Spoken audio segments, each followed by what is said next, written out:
Mata adalah panglima hati. Segala yang kita kerjakan tanpa disadari menciptakan misteri yang ada dalam hati. Baik, buruk, kejam, pilu, sampai kisah ironis. Semua akan kita kuak di sini di Menembus Mata Batin. Program ini akan mengundang orang-orang yang pernah ataupun masih melakukan tindakan di luar batas kewajaran. Dan malam hari ini bintang tamu yang hadir adalah Della The Peres. Apa kabar Della? Baik, Kak. Alhamdulillah. Di sini selalu hadir orang-orang yang berkaitan dengan pelaku mistis. Santet, pesugihan, ada pelet, ada jimat, ada yang kesurupan. Kau pernah nggak punya pengalaman mistis? Pernah sih, Kak. Waktu setiap aku liburan, holiday gitu di tempat-tempat baru biasanya suka banyak kayak ada yang gangguin gitu. Oh, kamu cukup peka berarti ya, bisa Aku ngerasain peka, ya? cuman aku selalu bilang, aduh jangan ganggu ya, dunia kita kan beda. Karena aku tuh takut orangnya, pada intinya aku takut. Yang terakhir gimana kejadiannya? Kamu ngerasain apa? Jadi kemarin aku tidur, terus emang aku tuh kalau dimanapun tuh aku selalu minta temenin. Aku nggak pernah berani sendiri gitu loh, karena aku tuh emang penakut gitu loh. Makanya aku bilang, lu temenin gue ya, aku bilang gitu kan. Iya, tidur deh tuh. Terus gitu, udah agak-agak jam 2-an gitu kan. Ngapain sih nih orang gitu kan, maksudnya kok lu malam-malam mandi gitu loh. Aku pikir ada sholat air gitu, aku kebangun kan. Terus aku pikir, ngapain sih nih gitu loh kan. Kok dia, pas aku lihat tuh teman aku, dia tidur. Tadinya aku udah mau misalnya lu nyalain air gitu, apa lu habis mandi gitu, kok nggak lo matiin lagi gitu loh. Pas aku lihat dia tidur dan emang posisinya tuh emang masih pada rapih semua gitu loh. Berarti emang tuh air nyala sendiri kan. Terus kamu matiin? Aku matiin gitu loh. Terus aku langsung buru-buru ke ke kasur kan. Karena aku tahu banget nih pasti bukan dia kan. Karena dia tidurnya pules banget gitu loh. Makanya aku langsung jangan ganggu gue, jangan ganggu. Aku langsung tutupan selimut gitu. Gak pernah mau ngeliat ya? Gak pernah mau, karena aku selalu bilang, aku tuh orangnya penakut gitu. Daripada nanti aku kejang-kejang terus aku nangis-nangis kayak ngeraung-ngeraung gitu, aku gak mau. Aduh, mudah-mudahan sih malam hari ini gak ada kejadian yang bikin kamu tegang-tegang gitu ya, kejang-kejang ya.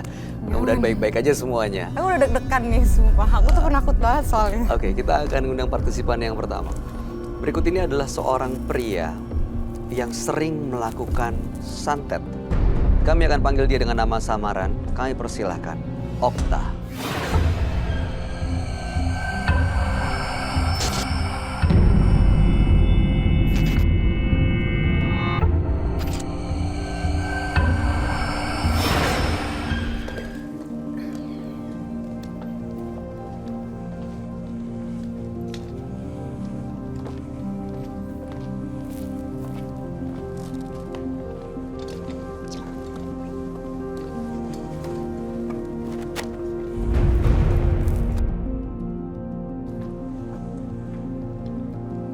Selamat malam Mas Okta.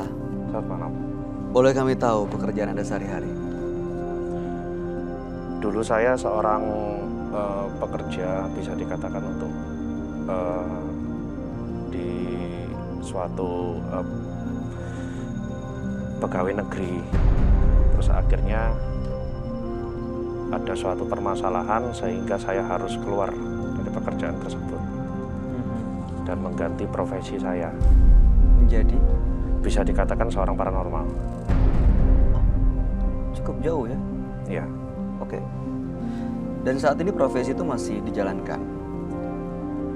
Profesi tersebut saya ingin mengubah semuanya itu untuk menjadi jauh yang terbaik. Oke, boleh diceritain nggak ke kami gimana awalnya Anda bisa menjadi seorang paranormal dan apa yang Anda lakukan selama menjadi paranormal? Saya dulu pernah mengenal seorang wanita,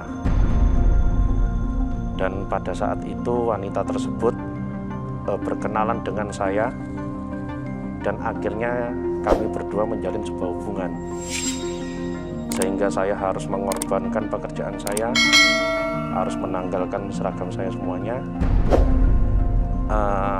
Suatu ketika ketahuan dengan saya sendiri, dia melakukan yang namanya perselingkuhan selama 5 kali. 5 kali selingkuh dari Anda? Iya. Oke. Dan yang terakhir, orang yang membawa dia bisa dikatakan orang spiritual juga. Dibawa gimana? Dibawa kawin? Maksudnya ya dibawa lari. di dalam pengaruhnya dia. Oke, lalu kemudian apa yang terjadi? Saya santet. Santet. Ya, Anda memang sudah punya kemampuan itu? ya. Belajar sendiri atau diwarisi atau nyari atau gimana? Kebetulan dari turunan semuanya memang sebenarnya putih. Putih bisa dirubah hitam, hitam bisa dirubah putih. Dari rasa kecewa saya karena saya pernah dikasih makan nasi kering apa semua itu saya rubah kok sampai rela meninggalkan saya gini. Saya sudah berbuat segala sesuatunya buat dia, ternyata dia mengkhianati saya. Akhirnya saya berbuat sesuatu. Bapak kirim santetnya itu dalam bentuk seperti apa, Pak?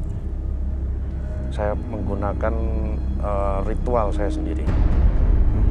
Seperti apa Akhirnya ritualnya? saya naik ke sebuah hutan, bersemedi di situ, dan itu cukup terkenal di Alas Purwo. Oke. Setelah saya mendapatkan semua itu, saya pulang. Sebelumnya memang saya mendapatkan serangan karena suruhan dari yang membawa yang terakhir ini. Serangannya seperti apa? Serangan santet, 3 orang. Bentuknya? Saya bawa mobil itu menabrak sendiri. Nabrak apa ya? Menabrak sebuah mobil. Oke. Dalam posisi saya sadar tiba-tiba nabrak. Oke, lalu kemudian apa yang terjadi? Kemudian juga serangan secara bertubi-tubi tiap malam. Di rumah itu sampai genteng bolong. Sebentar, saya silakan. Tapi pacarnya itu dia udah tahu gitu kalau dia tuh dipelet. Apa enggak? Apa kamu? Sebenarnya tahu, tapi memang karena mungkin tabiatnya dia. Dia selingkuhan kelima soalnya. 5 kali sudah ketangkep basah sama saya. Dia juga yang nyantet kamu atau gimana? Dia pernah menggunakan saya, akhirnya saya kembalikan semua. Dan 3 dukun yang sudah saya ketahui Dari dia semua? dari dia semua sudah mati. Kamu yang buat? Saya yang buat. Waktu Mas Okta ngirim santet, apa yang terjadi dengan orang yang dikirim? Terakhir istri saya masuk rumah sakit, Pantan. Masuk rumah sakit, ketika saya ingin melihat dia bisa mati itu, kayaknya kalau bagi saya itu secepat itu. Tapi bagi saya cabut kembali, biar dia menikmati sengsaranya apa yang dia sudah lakukan. Oke. Dan sekarang kondisinya seperti apa, Mas Okta? Dia masih sama pria tersebut, saya biarkan. Cuman saya sudah melihat karena saya mendengar kabar karena dia sudah menderita suatu penyakit kanker serviks. Kondisinya sekarang jadi nggak sehat ya? Jadi nggak sehat, makanya santet yang tadi saya tancapkan ke dia, saya cabut kembali. Biar dia menikmati rasa sakitnya itu. Anda, Gue nanya lagi. silakan. Kanker serviks itu kamu yang buat sendiri? Bukan, itu dari mungkin karena ada pengaruh dia sering melakukan hubungan dengan orang lain. Gitu. Dan dengan kondisi yang sekarang, apa yang Mas Okta rasakan? Selama saya di dunia spiritual, banyak sekali orang minta tolong ke saya. Rata-rata kebanyakan ya saya terus terang itu tamu dari kalangan atas. Nah, untuk supaya daya tarik, supaya saingan bisnisnya dia bisa di mana gitu. Baik, apa tujuan Mas Okta datang ke Menembus Mata Batin hari ini? Kedatangan saya di sini nih, dengan saya belajar demikian, saya mempunyai kesadaran sendiri. Saya ingin berubah. Apa yang bikin Mas Okta sadar tiba-tiba mau berubah? Yang membuat saya sadar itu ketika menjadi seorang spiritual, tamu-tamu yang saya datengin itu kebanyakan mereka larinya ke kiri. Maksudnya ada santet? Ya, santet. Selain itu juga cara mengambil suami orang. Itu. Dan ini Anda sadari. Dan saya juga merasakan itu, akhirnya saya ingin merubah semua itu. Baik. Mas Okta, mudah-mudahan Anda bisa mendapatkan apa tujuan Anda malam hari ini. Dan mudah-mudahan bisa terlepas semuanya ya, karena kita nggak tahu konsekuensi dari apa yang sudah kita lakukan semuanya nanti ke diri kita seperti apa di masa depan. Baik, sebaiknya Anda ceritakan semuanya kepada sahabat kami. Dia adalah seorang indigo. Kami persilahkan Roy Kiyoshi. Sebelumnya, tim Mata Batin sudah memberikan tanggal lahir dan nomor rumah partisipan kepada Roy Kiyoshi. Dengan mata batinnya, Roy akan membaca berdasarkan angka yang kami berikan. Okta, terlahir tanggal 20 Oktober 1985. Tinggal di rumah bernomor 1. Sosok yang murah hati dan mudah bergaul, namun dia memiliki ambisius yang kuat. Saya melihat Okta sering melakukan kegiatan ritual gaib untuk mencelakai orang lain. Bahkan yang dicelakai adalah istrinya sendiri. Dia bekerja sama dengan sosok gaib yang sangat sakti. Saya melihat sosok makhluk astral bermata satu, tinggi dan besar.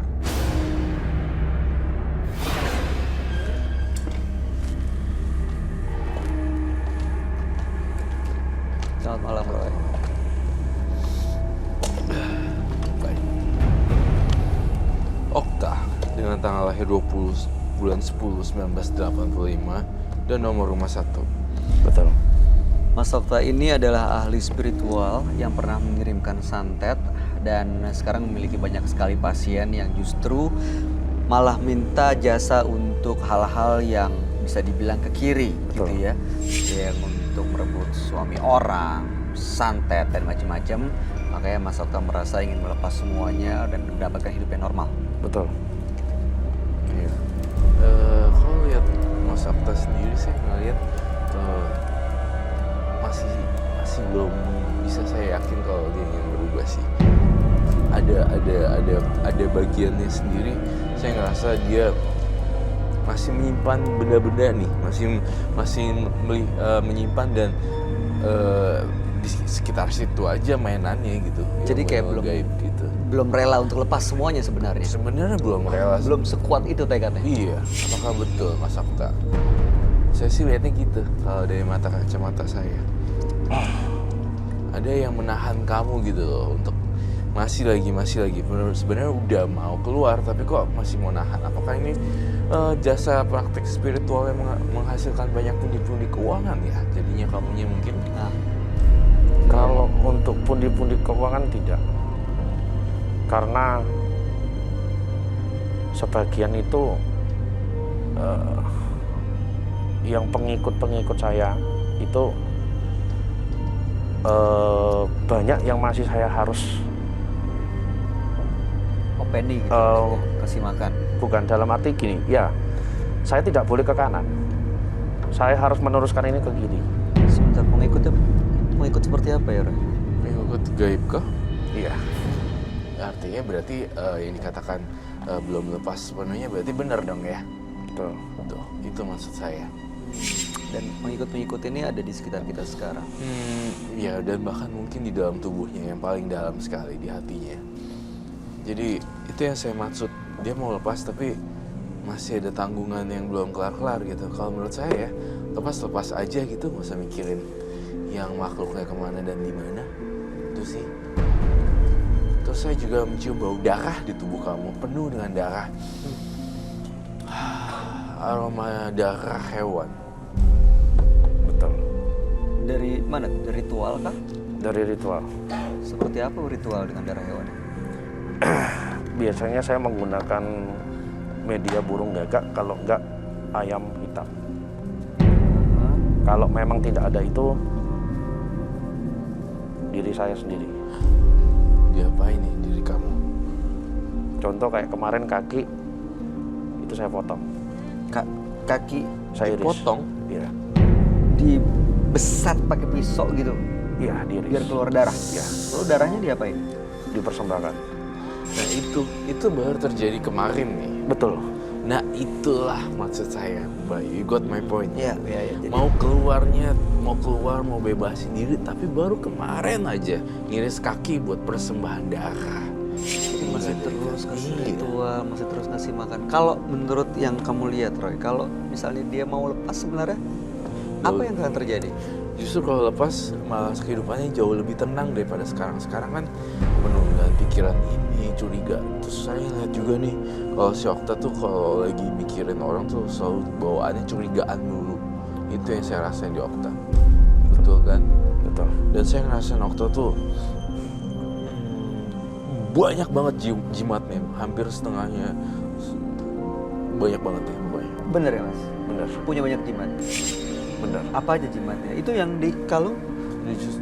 Itu kalau di kalung itu gigi macan atau kuku macan ya? Harimau. Kuku harimau. Oh, bukan, taring harimau. Taring harimau. Nah itu dia. Itu tadi Sio juga. Ada energi Ada juga. isinya juga. Bayangin deh pakai logika sekarang. Mau lepas tapi masih menggunakan itu dan baru kemarin dia mengiris kakinya. Artinya lepas hanya sekedar di mulut saja. Iya, jadi nggak bener-bener niat pengen lepas dong, Mas Okta. Ini saya mau bukannya mengulang pertanyaan Jadi ya, Mas Okta, begini. tapi saya mau memastikan sebenarnya Anda tuh pengen bener-bener lepas nggak sih? Saya sebenarnya sangat ingin sekali. Cuman kemarin memang kayaknya memang ada sengaja yang betul-betul ingin mencari masalah dengan saya. Gimana maksudnya? Kebetulan dia seorang spiritual, jadi ya saya harus tuntaskan dia dulu. Dituntaskan maksudnya dikirim santet? Iya. Ini yang saya lihat di sini.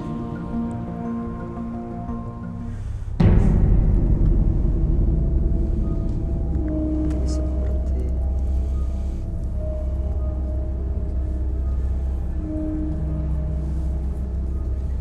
darah. Saya ngeliat kamu tuh baunya seperti ini. Ada banyak darah di mana-mana. Banyak sekali.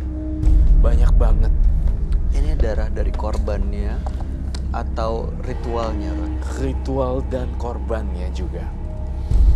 Sayang banget loh kalau misalnya kemarin tidak dilakukan ritual, artinya berarti harusnya sih udah mulai lepas ya. Baru kemarin dia melakukan lagi. Saya tantang kamu sekarang. Bukan tantangan, tapi saya ingin tahu seberapa jauh sih. Saya lihat kamu tuh bisa mengundang makhluk astral ya datang kemarin. Betul. Baik. Bagaimana caranya, dengan melakukan satu ritual dengan media atau seperti apa? Dengan ritual, Ada medianya? dengan menggunakan media juga bisa. Ada yang Roy, kamu mau minta dia untuk mengundang makhluk astral? Betul sekali. Kamu bersedia, Mas Okta?